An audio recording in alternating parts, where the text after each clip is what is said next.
안녕하세요. 오늘도 썰모아를 찾아주셔서 감사합니다. 구독과 좋아요, 알림 설정 부탁드려요. 오늘의 사연 읽어드릴게요. 3년 전인가 연애도 못하고 적적한 나날이 계속되고 있을 때 나는 뭘 할까 매일 같이 고민했다. 이런저런 게임도 많이 해보고 했지만 너무 지루했다. 나는 여러 취미생활, 동호회를 찾아가 봤다. 배드민턴 동호회, 볼링 동호회 등등 가봤지만 고추밭이었다.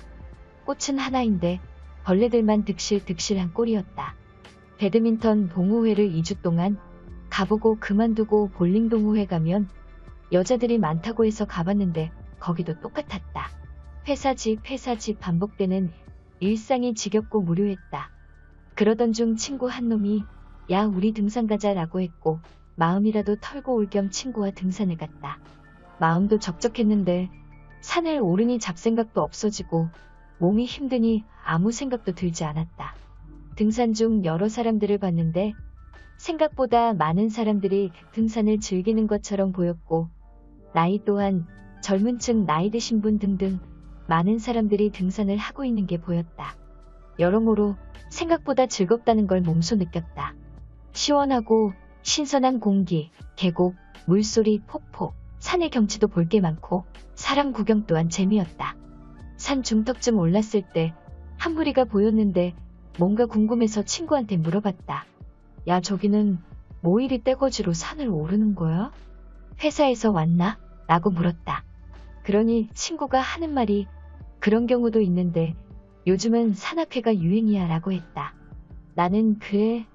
라고 말했고 친구는 또 말하기를 요즘 산악회가 핫해라고 입꼬리를 올리며 얘기했다. 뭔 소린지 이해가 안 가서 다시 물었고 야 그게 뭔 말인데? 되물었다. 친구가 하는 말이 산악회에서 연인도 많이 생기고 불륜도 많다고 했다. 친구가 한술 더 떠 우리 산악회 들지 않을래라는 제안을 했고 뭐? 말도 안 되는 소리라고 있냐? 한 해에 산을 몇 번이나 탄다고?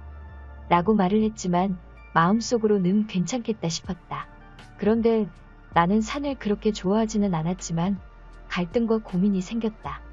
군에서 산을 많이 타다 보니 그 좋았던 산들도 그리 좋은 감정이 없어진 것이었다. 그런데 산악회는 여자분들이 많다니 고민 또 고민하게 되었다. 왜냐면 직접 산을 오르면서 봤기 때문이다. 며칠 고민하고 친구한테 우리 산악회 가입하자고 했고 모동호회에 가입하게 되었다. 산악회에 들어 첫 산을 오르게 되었다. 그런데 산을 오르는 사람도 있고 중간에 쉬면서 몇 사람끼리 얘기만 하는 사람, 처음부터 오르지 않고 막걸리 먹는 사람, 산 정상까지 오르는 사람 등등 여러 가지였다. 산악회가 사람들 만나게 해주는 좋은 모임이라 생각하고 있었지만 처음부터 좀 이상한 느낌이 들었고 처음이라 우리는 조용히 산 정상까지 오르기로 했다. 우리는 얼음물과 오이 등을 준비해서 올랐고 사람 구경, 산 구경, 새소리를 들으며 산을 올랐다. 그런데 어떤 사람들은 다리를 한쪽을 걷어 올리고 등산하는 사람도 있고 이어폰을 끼고 오르는 사람 등등 여러 가지였다. 이어폰은 노래 들으면서 가나보다 했고 바지를 걷고 오르는 것은 더워서 그런가 보다 라고 했다. 그런데 친구가 하는 말이 야 너 저거 궁금해서 그러냐? 라고 물었고 나는 그렇다고 했다. 친구가 하는 말이 다리를 한쪽만 걷고 오르는 건 짝을 찾고 있다는 신호고 이어폰을 끼고 산을 오르는 사람은 사람들을 만날 생각은 없고 조용히 등산을 하고 싶다는 신호라고 했다. 조용히 등산만 즐기고 싶다는 거라고. 우리 동호회 사람들은 젊은 층 나이 많은 사람 여러모로 다 섞여 있었다. 그런데 우리가 처음 간 날에는 사람들이 별로 없었고 그냥 그야말로 등산만 했다. 우리 또래가 있기를 바라고 갔는데 첫날부터 그러니 재미가 조금 떨어지고 흥이 없었다. 역시나 기대하면 실망감도 크다는 건지. 그래도 한 번 더 가보기로 했다. 친구는 두 번째 가는 날 일이 있어 같이 가지 못했고 나 혼자 가게 되었다. 근데 기다리던 그날이 왔다. 30 중반쯤 돼 보이는 여자분이었는데 한눈에 봐도 아 예쁘다, 너무 예쁘다. 같이 있고 싶다 라는 생각이 들 정도? 아줌마들도 많고 아저씨들도 많이 왔다. 그런데 내 또래 남자애들이나 젊은 친구들은 보이지 않았다. 저번에 봤던 어르신들한테는 인사를 간단하게 하고 오늘은 얼음물 한 통만 들고 등산을 시작했다. 저번에 봤던 부부로 보이는 어르신 한 커플은 산중턱쯤 가더니 길이 없는 쪽으로 빠졌고 좀 이상하게 생각하게 되었다. 그리고 내 앞을 오르던 두 커플은 오늘은 여기까지만 하고 내려가서 술 한잔 하자고 하며 내려갔다. 나는 이게 뭔가 싶었다. 나는 궁금해하며 산을 올랐고 나보다 빨리 올라가고 있던 그 예쁜 누나가 보였다. 그 누나도 힘들었는지 도리에 앉아서 잠시 쉬었고 나는 물통을 한 손에 들고 천천히 올라가고 있었다. 그 누나를 지나칠 때쯤 누나처럼 보이는 그분이 말을 걸었다. 우리 동호회 사람 같은데 처음 오셨나봐요? 라고 물었다. 나는 얼떨결에 대답했고 저는 저번 주부터 다니기 시작했다고 얘기했다.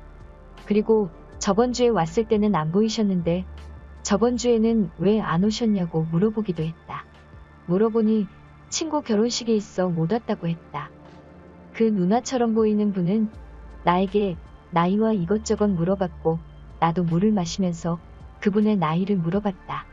나는 30, 그분은 33, 3살 차이가 났었다. 나는 누나에게 물을 건넸고 누나는 고맙다며 물을 마셨다. 그렇게 조금 쉬다가 그 누나와 같이 산을 올랐고 나는 궁금해서 결혼은 했냐고 물었다. 누나는 결혼은 했었다라고 얘기하면서 말끝을 흐렸고 아이도 있다고 했다. 누나는 20대 중반에 결혼을 했고 아이도 생겼다고 했다. 그런데 남편이 외도로 집도 잘 안 들어오고 밖으로만 돌아서 서로 많이 싸웠다고. 그런데 성격도 맞지 않아서 별거를 하다가 결국엔 이혼까지 하게 되었다고.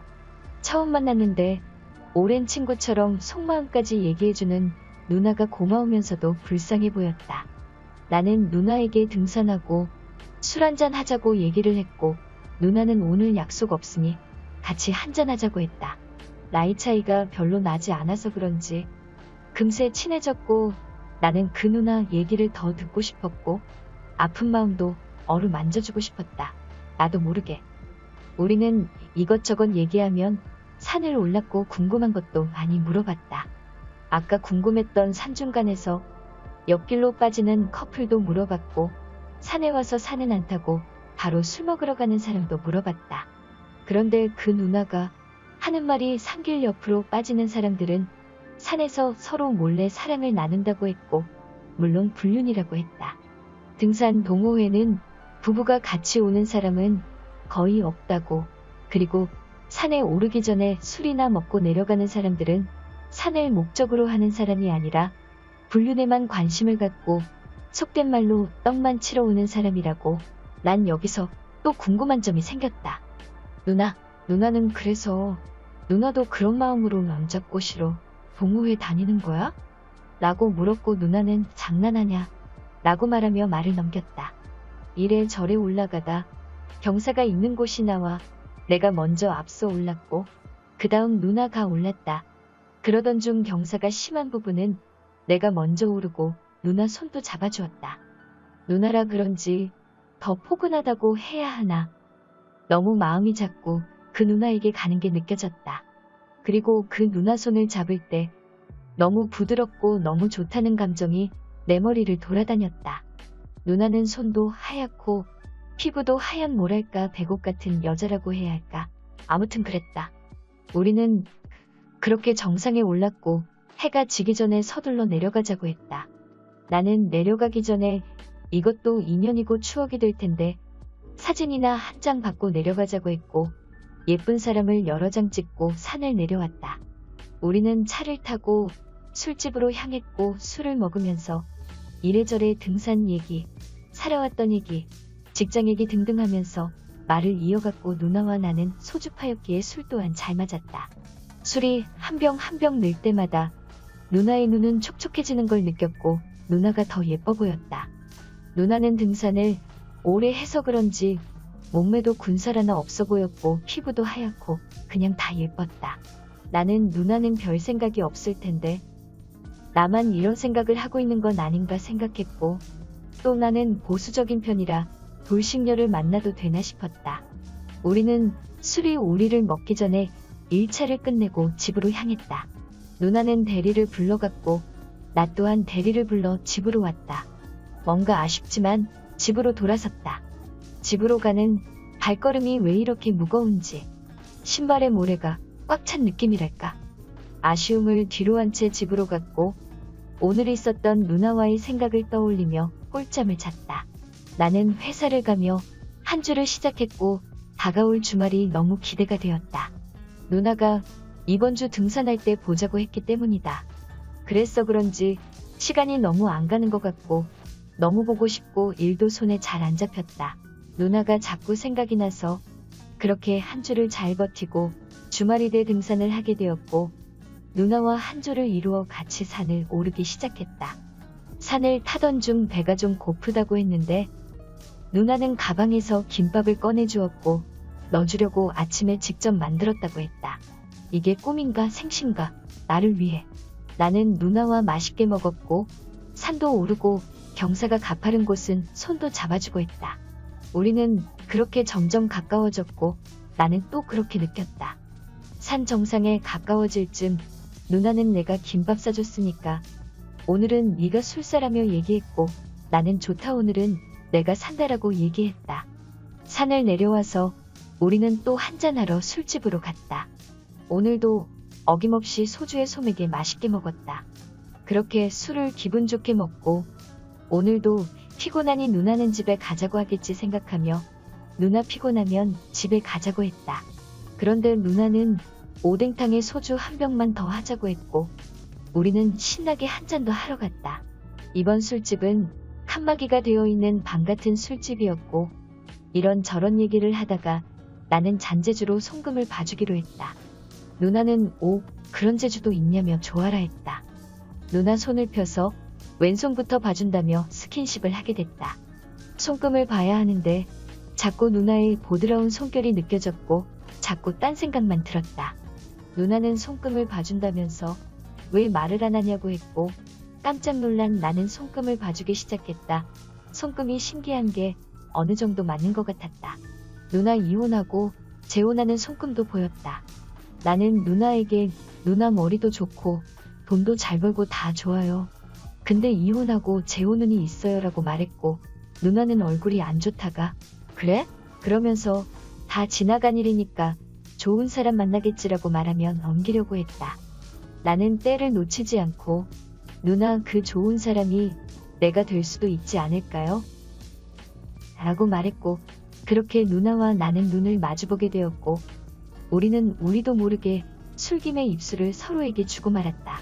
그때까지는 아무런 생각도 안 들고 누나가 돌싱이든 뭐든 애가 있든 아무런 생각도 나지 않고 그냥 이 누나랑 계속 같이 있고 싶다는 생각밖에 들지 않았다. 우리는 그렇게 술과 입술까지 먹고 그날은 그렇게 집으로 향했다.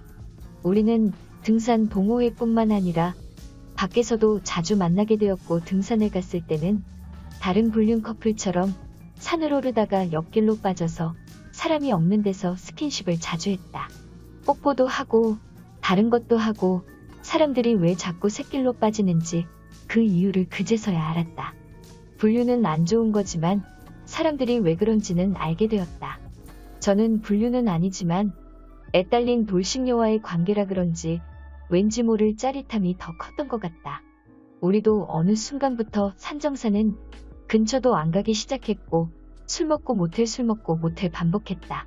얼마 전만 해도 맨날 집에서 게임이나 하고 있던 저에게 이게 웬 떡인가 싶었다. 다시 연애 세포가 살아나는 것 같았고 하루하루가 즐거웠다. 우리는 산에서 만나 샛길로 자주 빠졌고 수없이 샛길로 빠져 스킨십을 했고 오르라는 산은 안 오르고 그녀의 산을 오르기 시작했다. 정말 즐겁고 또 즐거웠다. 그런데 즐거움도 잠시 누나가 하는 말이 이제는 그만 만나야겠다고 나는 애도 있고 네 인생을 망가뜨릴 수 없다고 하며 헤어지자고 했다. 나는 그때만 해도 그 누나와 애까지 책임질 수 있다 생각했다. 그런데 사람이란 게 참 간사한 게 주변을 돌아보게 되더라. 친구에게 물어봤는데 친구놈도 돌싱이 나쁜 건 아닌데 아이까지 있으니 마음을 접으라고 했다. 나 또한 그 아이의 인생을 책임질 수 있을까라는 생각이 들며 고민 또 고민하게 되었다. 그리고 그 누나와 만나는 횟수가 줄어들었고 자연스럽게 연락을 안 하게 되었다. 정말 마음도 잘 맞고 좋은 여자인데 왜 하필 이제 만나서 서로가 힘들까? 하늘도 무심하다. 나는 어떻게 하면 좋을까? 오늘의 사연 여기까지입니다. 오늘도 들어주셔서 감사해요. 안녕하세요. 저는 한 병원에서 근무하고 있는 간호사입니다. 저는 시골에서 남편과 시아버지와 시어머니와 함께 살고 있습니다. 며칠 전 정말 집안을 발칵 뒤집은 이야기를 여러분께 해드리고 싶어서 이렇게 사연을 보내게 되었어요. 저희 시아버지는 부동산 일을 하면서 돈을 버세요. 그러니까 한마디로 건물주라는 거죠. 제가 살고 있는 동네가 토박이들이 많이 살고 있는 곳이고 그곳에서 땅 절반이 시아버지 거니까 동네 사람들이 모를 리가 없었지요. 돈 많고 사람 좋아하고 말하는 거 좋아하기로 유명한 시아버지는 동네 모든 일에 사사건건 간섭하고 참여하였습니다. 뭔 일만 있으면 항상 초록색 모자에 흰 색깔 나시티에 배바지를 입고 무슨 막대 같은 걸 딱 들고 장군처럼 성큼성큼 걸어서 일을 해결하세요. 한 번은 이런 일이 있었습니다. 저희 동네에서 아주 믿기 힘든 일이 생겼어요. 중학생 딸을 둔 부모가 교통사고로 모두 돌아가시고 그 집에는 중학생 딸 혼자 살게 되는 일이 생긴 겁니다. 그 딸 1살 때부터 보셨던 어르신분들은 얘 어쩌냐고 가족 누구 하나 애 대신 맡아 키워준다는 사람도 없고 한참 엄마 손길 닿을 시기인 중학생인데 어쩌면 좋냐고 막 혀를 끌끌 찼어요. 저희 시아버지 그 모습을 보고 안 나설 수가 없었죠. 홀로 세상을 헤쳐나갈 그 중학생 아이를 데리고 서점에 가서 책을 10권 넘게 사주고 사계절 입을 옷들을 100만 원 어치와 대학 입학금까지 교육비로 대주겠다고 약속을 하고 집에 오신 겁니다. 그리고는 매달 다달이 장학금 형식으로 일정 부분을 줄 테니 걱정 말고 동네에서 안심하고 공부하라고 살라며 할아버지가 적극 지원해주겠다고 말한 거죠. 그 사실을 듣고 동네 사람들 난리가 났습니다. 역시 통 크다고 하면서요. 시아버지도 그런 시선을 즐기셨어요. 그 사건 덕분에 바로 동네 아저씨들 모임 회장으로 승격하셨고요.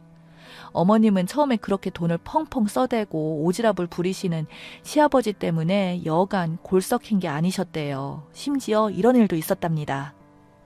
어머님이 작은 밭에 심은 농작물들을 관리하고 저녁 늦게 집에 들어오셨대요. 그런데 집안에 7살, 8살 되는 애들이 10명 정도가 집안을 휘젓고 놀더랍니다. 이게 어쩐 일이냐고, 무슨 일이냐고, 누구냐고, 누군데 남의 집에 들어와서 냉장고에서 음식을 꺼내 먹고 TV 보고 잠을 자고 있냐며 소리치니 그 아이들은 당황해서 막 엉엉 울었대요. 그러자 거기서 제일 형으로 보이는 애가 저희는 할아버지가 놀러 오라고 맛있는 거 준다고 해서 놀러 온 건데요.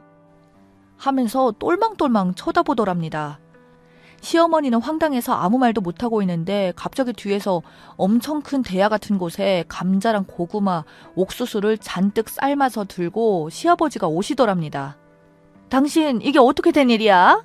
하면서 시어머니께서는 물었죠. 그러자 시아버지가 아니 그게 아니라 내가 봉사 가는 보육원 애들도 집밥 그리워하고 이런 시골 풍경도 좀 느끼라고 피는 안 섞였지만 그래도 친할아버지처럼 생각했으면 좋겠어서 애들 전부 끌고 우리 집 온 거야.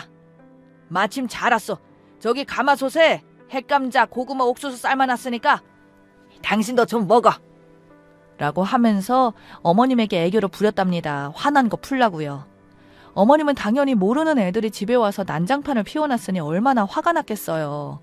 그런데 좋은 일 한다고 그랬으니 화를 낼 수도 없고 그냥 속을 삭히셨죠. 시아버지께서 또 마냥 어머님 속을 섞인 것만은 아니에요. 사실 어머님 여동생이 몸이 많이 안 좋으셔서 거의 10년간을 투병하셨어요. 장애가 있으셨거든요. 그런데 그 병원비 전부 시아버지께서 대주시고 장인 장모님 힘들게 사시지 말라고 하면서 장인 장모 고향에 멋진 주택도 지어주시고 처제 건강하라고 병원에서 간호사 의사들한테 음식 돌리며 잘 부탁한다고 해주고 그랬대요. 그래서 어머님이 아버님을 마냥 미워하지 못한 거였죠. 저희 아버님은 그런 스타일이셨습니다. 있는 만큼 베풀고 또 마냥 돈을 허투루 쓰지 않아서 사람들이 존경하고 친해지고 싶어하는 그런 사람이요. 저도 그런 아버님이 참 좋았어요. 그런데 사건이 터진 겁니다. 나이도 많은 아버님께서 동네 할머니들 집에 있는 가구를 손봐주시다가 손을 날카로운 도구에 찔려서 찢어지신 거예요. 당연히 상처 때문에 피가 나고 동네 사람들이 다 모여서 어쩌냐고 난리가 난 거죠. 동네 총각이 트럭을 가져와서 아버님을 태우고 병원에 간 거예요. 그런데 문제는 저희 아버님 걱정된다고 트럭 뒤에 동네 할머니, 할아버지, 아버님 친구들까지 10수명을 태워서 병원에 온 겁니다. 그리고 그 병원이 제가 근무하고 있는 병원이었어요. 갑자기 아버님이 병원에 오셨다는 연락을 받고 저는 나가서 아버님을 마중했고 손이 다쳐서 피가 흐르는 모습을 본 저는 깜짝 놀라서 의사쌤들이랑 동료 간호사분들한테 저희 시아버지라고 다쳤다고 빨리 좀 조치해야 할 것 같다면서 그렇게 치료를 했어요. 아무래도 저희 시아버지이다 보니까 의사 선생님들도 그렇고 간호사 동료 선생님들도 그렇고 더 신경 써서 잘해드리려고 챙겨드렸어요. 응급 교수님이 저희 아버님 왔다는 소식을 듣고 아버님이시냐며 인사까지 오시고 하여튼 시골에 있는 병원이다 보니 그런 친근감이 좀 있었습니다. 그런데 아버님과 같이 트럭 뒤에 타고 온 할머니, 할아버지 그리고 아버님 친구들이 그런 모습을 보고 깜짝 놀란 거예요. 며느리가 이런 큰 병원 응급실에서 근무하니까 아주 좋다고 너무너무 부럽다고 진짜 어떻게 이런 며느리를 얻을 수 있냐면서 하루 종일 입에 침이 마를 때까지 아버님에게 칭찬하고 부럽다고 이야기하고 정말 온 동네가 제 병원 근무 이야기로 떠들썩했습니다. 그런데 우리 아버님께서 또 그런 걸 몹시 좋아하시거든요. 관심 받는 걸 너무나 좋아하세요. 며느리 덕분에 병원에서 치료도 빨리 받고 동네 사람들한테 멋있는 척도 할 수 있으니 너무너무 싱글벙글 기분이 좋아지신 거예요. 만날 때마다 다들 그거 가지고 난리니 얼씨구 좋다고 매일 춤추시고 그러셨어요. 참 재밌으시네 하고 말았죠. 그렇게 평화롭고 왁자지껄한 저희 동네에 어리디 어린 한 20대 여자가 이사를 오게 되었습니다. 서울살이에 치이고 지쳐서 정신적으로 병에 걸려서 요양을 하러 이 동네에 온 거였어요. 원래 빨간 지붕 아래에 할머니가 사셨는데 작년에 할머니 돌아가시고 자기가 여기서 몇 년간 살려고 내려왔다고 하더라고요. 부모님 허락 다 받고요. 동네 터줏대감에 오지랖 넓으신 아버님은 젊은 애가 그 노인들만 가득한 동네에 이사를 왔으니 환영해줘야 한다. 시골이라고 막 텃세 부리고 그러면 절대 안 된다. 라고 하면서 그 여자분에게 다가갔나 봅니다. 아이고 만나서 반갑습니다. 듣자니 여기 뻘건 지붕 아래에 있는 할머니 소녀라면서요. 그 할머니가 40년 전부터 저랑 알던 할머니예요. 그 할머니 참 오래 사셨어. 암 호상이지 호상이야. 할머니가 늙어도 아주 곱게 늙으셨는데 할머니 얼굴을 소녀가 빼다 박았네. 참 딸내미는 할머니 얼굴이 하나도 안 닮았더니 신기하네. 서울살이 참 힘들죠?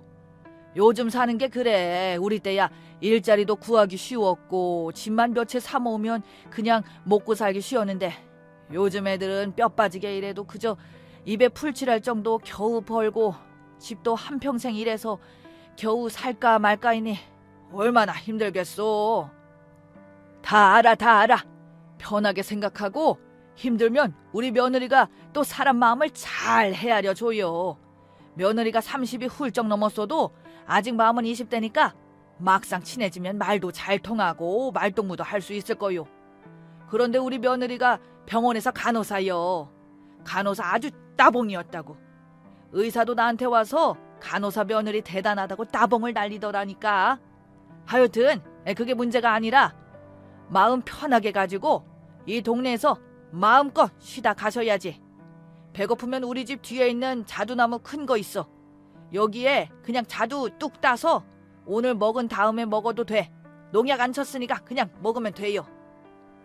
하면서 먹을 거랑 이것저것 시골에서 필요한 물건들을 한아름 사서 주러 가신 거예요. 그 여성분은 우울증이셨는지 뭔지 모르겠는데 아버님의 그런 관심이 너무 감사했는지 그 자리에서 눈물을 왈칵 쏟은 거죠. 아버님이 당황했고 옆에서 보던 어머님은 그러니까 괜히 오지랖 부리지 말라고 하면서 등짝을 찰싹찰싹 때리고 하여튼 그렇게 정말 우당탕탕 하는 사건이 있었습니다.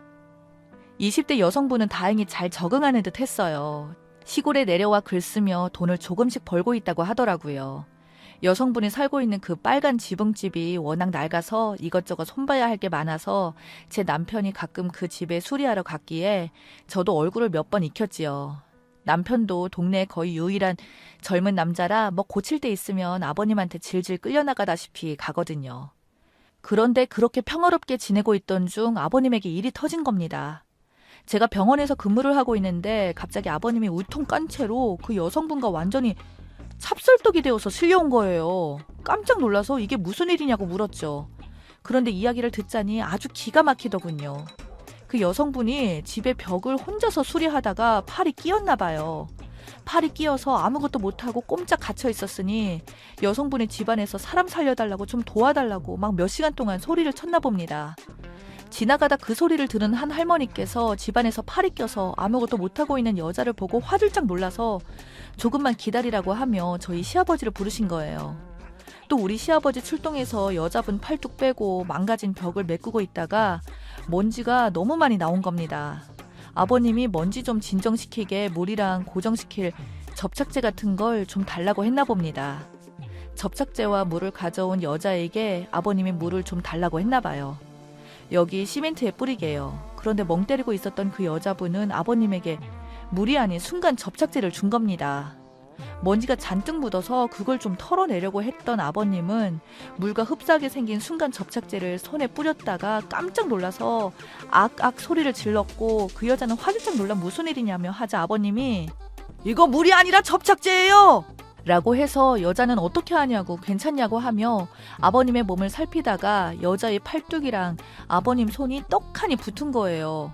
옆에서 지켜보고 있던 최초 발견자 할머니가 이걸 어쩌면 좋냐고 하면서 둘을 떼어 놓으려고 했다가 팔뚝 살과 손이 붙어서 두 분이 막 소리를 질렀대요.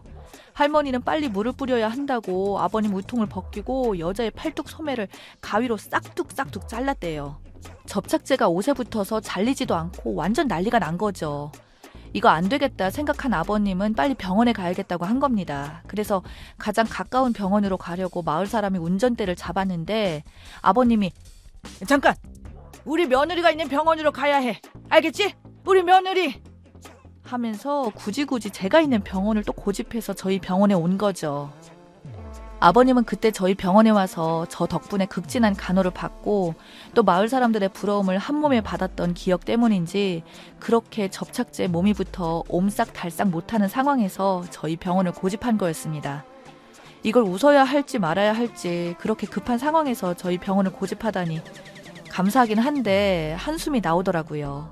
그 사이 접착력이 번지고 옷에 있던 접착제가 몸통에까지 묻어서 완전히 한 몸이 된 아버님과 그 여성분을 급하게 응급실로 데려와서 접착제 녹이는 약품을 가져와 살살 바르고 겨우 떼어냈습니다.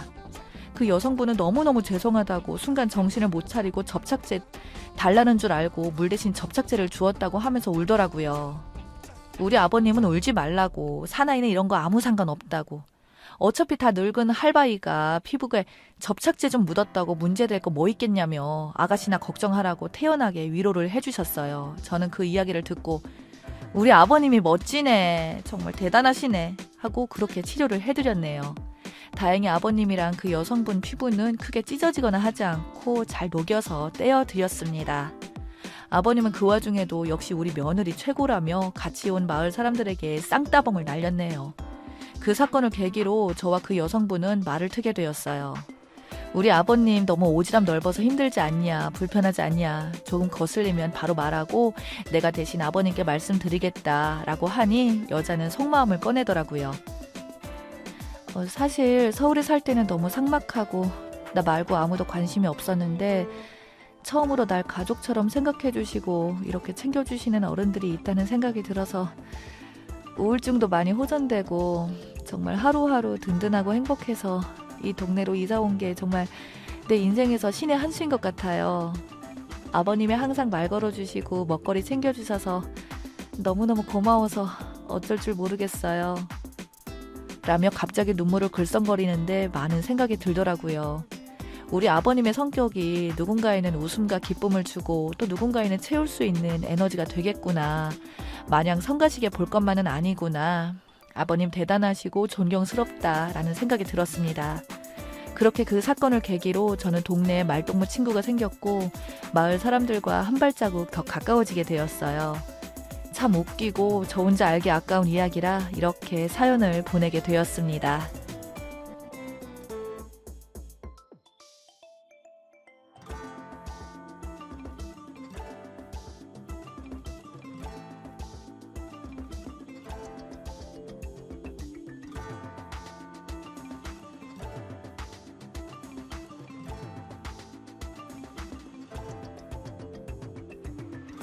안녕하세요. 저는 30대 중반 남자입니다. 현재 저는 사랑스러운 아내와 두 아이의 아빠로서 이 가족의 가장으로 행복하게 살고 있습니다.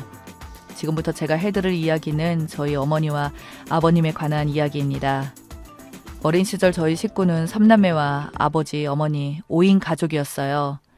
아버지는 중소기업의 관리사장으로 일하셨고 어머니는 전업주부셨고 어렸을 때 어머니 아버지에 대한 기억 중 가장 많은 걸 떠올려 보면 두 분이 매일매일 부부싸움을 했던 기억밖에 나지 않습니다.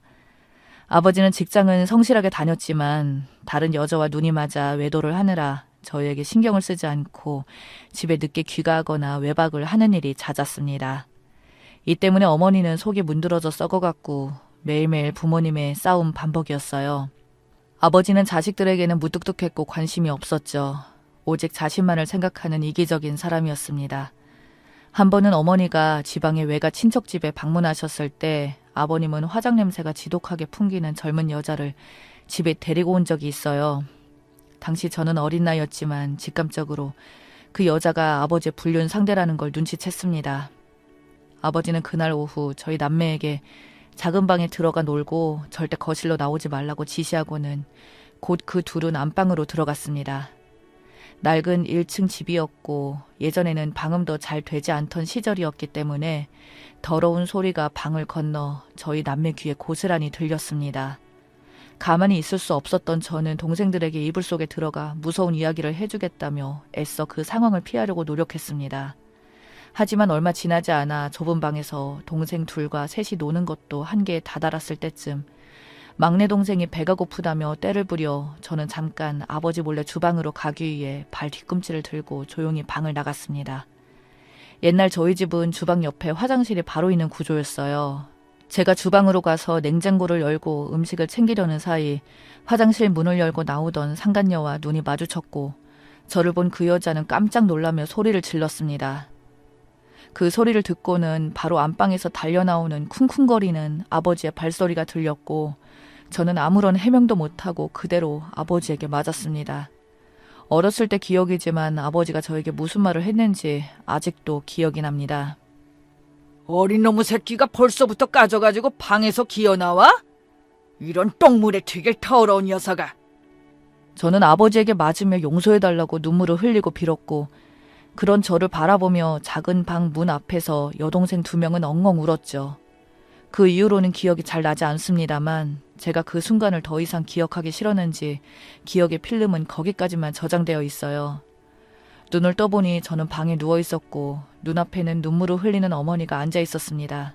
어머니는 눈을 뜬 저를 보며 미안하다고 말씀하셨고 지금 생각해봐도 왜 어머니가 저에게 미안해 하셨는지 모르겠어요. 저를 때린 것도 자기 자식들 버젓이 있는 집에 상간녀를 데리고 온 것도 아버지였는데 말이죠. 그날 이후로 아버지는 밤늦게 들어오거나 하루 이틀 안 들어오시더니 언젠가부터 집에 들어오지 않았고 저는 차라리 아버지가 집에 없는 게 더 잘된 일이라 생각했습니다. 아버지만 없으면 집에는 아무런 일도 일어나지 않았거든요. 어렸던 저에게는 아버지가 없으면 집에 돈도 끊긴다는 것도 모른 채 그저 엄마와 동생들과 평온하게 지내는 하루하루가 좋을 뿐이었습니다. 그렇게 몇 달이 흐른 뒤에야 술에 취해 집에 들어온 아버지를 볼 수 있었습니다. 뭐가 그렇게 당당한지 어머니를 한껏 쏘아보며 이혼하자. 앞으로 너와 네 새끼를 꼴도 보기 싫으니 이혼만 해주면 난 내 갈 길 갈게. 라고 하면서 어머니에게 이혼을 해달라는 것이었습니다. 못해 절대로. 내가 누구 좋으라고 이혼을 해? 너하고 그냥 잘 사는 꼴 보기 싫어서라도 이혼 못해. 어머니도 아버지에게 질세라 큰 소리로 쏘아붙였고 결국 싸움까지 벌어지게 되었습니다. 저희 삼남매는 아버지 바지가랑이를 붙잡고 어머니를 때리지 말라고 울며 말렸던 기억이 납니다. 자식 셋이 울며 매달리자 짜증을 부리며 나가면서 신발장을 걷어차 부수고 문을 쾅 닫고 나갔습니다. 아버지의 그 마지막 모습도 치가 떨리고 더러웠습니다. 저는 그때를 회상하며 나는 절대 아버지 같은 사람은 되지 않겠다 다짐을 했고 그 이후로는 아버지를 보지 못했으며 그로 인해 생활비도 끊겼습니다. 그때 이후로 어머니는 저희 삼남매 먹여 살리겠다고 소일거리부터 막노동까지 몸을 아끼지 않고 일을 찾으셨습니다. 아침에 저희가 눈을 뜨기도 전에 밥상 차려 놓으시고 나가셔서는 저녁 늦게야 녹초가 되어서 집으로 돌아오셨어요. 저 역시 그런 엄마에게 도움이 되어드리고자 두 동생들 학교 가는 거 챙기고 집에 와서도 빨래며 동생들 숙제, 씻고 재우는 것까지 제가 엄마의 빈자리를 대신해야 했습니다. 그럼에도 불구하고 여자 혼자의 힘으로는 돈벌이가 힘들 수밖에 없었죠.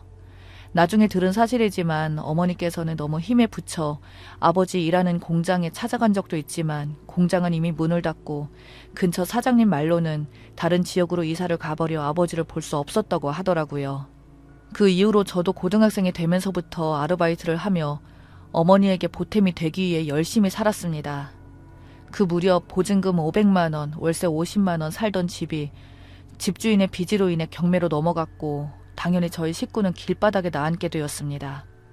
대부분의 물건들과 살림살이는 버리고 처분하고 당장에 옷가방과 책가방만 들고 어머니 친구분 집에 며칠 살게 되었는데 평생 살아보지 못한 깔끔한 아파트여서 들어간 순간 동생들과 동시에 와 하고 탄성이 나왔던 걸로 기억합니다.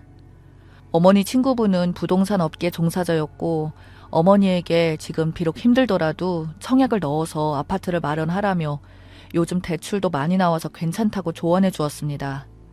그 이후 어머니는 친구 아주머니의 도움으로 부동산에서 일을 도우면서 돈을 조금씩 모을 수 있었고 점점 돈을 버는 방법을 배우면서 청약을 넣었던 통장으로 서울 변두리의 아파트가 당첨되었습니다. 물론 대부분을 은행의 빚으로 샀다고 하지만 지금 시점에서 생각해보면 남의 말 한 번 듣고 빚 2억 정도를 한꺼번에 받았다는 사실이 정말 위험할 수 있었다는 생각이 듭니다. 하지만 그 이후로 서울의 아파트는 점점 상승세를 이어갔고 불과 2년 만에 아파트 시세가 3억이나 올랐습니다. 어머니는 친구 아주머니와 함께 일을 하면서 이런 것들을 직접 몸으로 겪으며 부동산을 공부하게 되었습니다. 그동안 아침부터 밤 늦게까지 여러 가지 노동으로 고생하던 그 어머니의 눈에 빛이 반짝이며 밤새 공부하는 모습을 본 건 처음이었습니다. 그 이후로 어머니는 부동산을 통해 재산을 모을 수 있었고 그 덕에 저는 뒤늦게까지 못했던 공부를 하며 대학교를 들어갔습니다. 집안 형편이 안정이 되고 여유가 생기면서 2명의 여동생들도 안락한 생활을 할 수 있었습니다. 그리고 저희 삼남매는 어머니의 든든한 도움으로 남부럽지 않게 대학까지 나와 사회생활을 하게 되었고 저와 동생들도 다들 성인이 되어 각자 사랑하는 사람들을 만나 가정도 이루며 잘 살게 되었습니다. 그런데 말입니다. 세상에 신은 존재하긴 할까요? 이제 행복만 꿈꾸며 누리면 되는 저희 어머니께서 전혀 생각지도 못했던 큰 병이 찾아왔습니다. 평생을 담배 한번 펴보지 못한 저희 어머니께서 폐암이 찾아왔습니다. 이제 모아두신 돈 천천히 쓰면서 남은 생을 살면 되는데 암이 찾아왔고 저희 동생들과 가족들은 혼란에 빠질 수밖에 없었습니다. 그럼에도 어머니는 우리들에게 나 괜찮아. 너무 그렇게 슬퍼하지 말거라. 사람은 언젠가 죽을 것이고 나에겐 그저 조금 일찍 찾아온 것뿐이란다. 라며 어머니 앞에서 눈물을 흘리는 저를 다독여 주셨습니다. 그렇게 어머니는 대학병원에서 무사히 수술을 받으셨고 치료도 받으시고 퇴원 후에도 꾸준히 통원 치료를 받게 되었습니다. 주로 저와 제 아내가 어머니를 병원에 모시고 다녀왔고 때로는 동생들이 교대로 어머니와 병원을 찾기도 하면서 저희 남매는 2년간 어머니를 극진히 보살펴드렸습니다만 상태가 좋아지셨던 어머니께서 감기에 걸리셔서 알아 누우신 이후로 어머님의 상태는 점점 악화되어 더 이상 말도 하기 어려운 정도까지 이르렀습니다. 병원에서도 의사가 준비를 하셔야 한다고 하더군요. 그렇게 어머니는 한 달을 힘들게 더 사시다가 최초 암 진단 후 3년 만에 돌아가셨습니다. 어머니의 장례가 치러지는 동안 친척 지인분들을 다 뵐 수 있었습니다. 그때 아버지의 소식을 알고 계시는 한 지인분을 뵐 수 있었습니다. 아버지의 소식은 전혀 궁금하지 않았지만 아버지께서 아버지에 대한 여러 이야기를 들을 수 있었습니다. 그 양반 바람 피운 여자랑 지방에 내려가 공장도 차리고 한동안 잘 사는 듯 하더니만 어느 순간 그 여자도 헤어졌다. 그 이후로 사업도 망하고 뭐 돈도 못 버는데 어느 여자가 달라붙겠어. 그 후로도 줄곧 혼자 노숙자처럼 살아오다가 아마 지금도 자기 혼자 쓸쓸하게 지낼 거야. 그렇군요. 저희와는 상관없는 일입니다.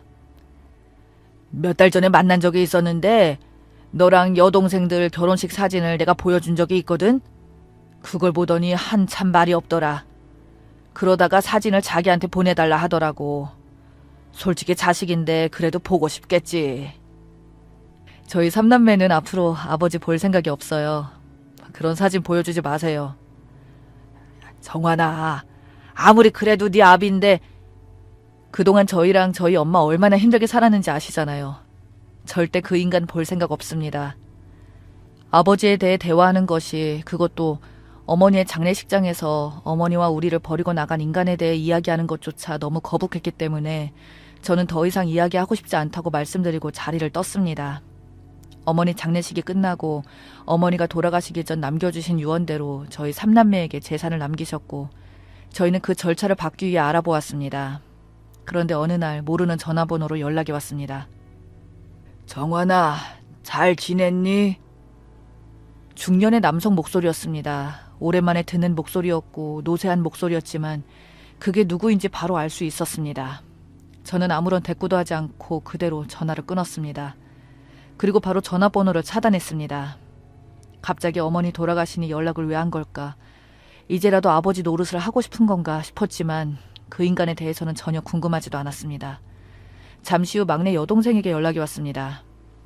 오빠, 아버지한테 연락이 왔었어.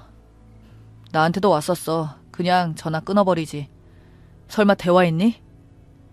그 사람이 왜 갑자기 연락했나 궁금하기도 해서 들어봤더니 엄마 재산을 자기가 반 가져갈 거래, 그 인간이.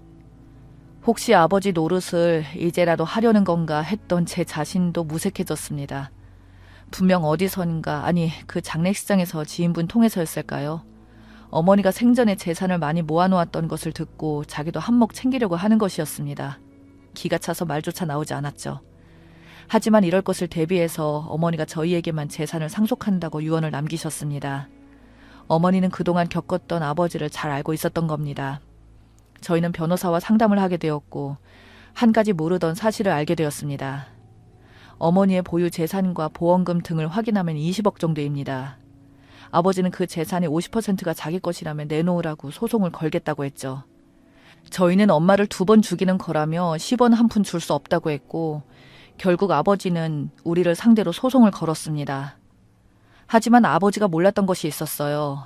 아버지와의 소송을 통해 그동안 아버지가 20년간 가족을 버리고 나가서 생활비도 안 준 것들과 불륜을 저지르고 가족들에게 폭행을 일삼았던 점, 심지어 어머니의 장례식에도 참석하지 않았던 것들과 어머니가 암 선고를 받고 지난 2년간 저와 동생들이 어머니를 모시고 병원을 다니고 간병을 해드리고 한 것들에 대해 저와 동생들에게 80%까지 인정해 준 것이었습니다.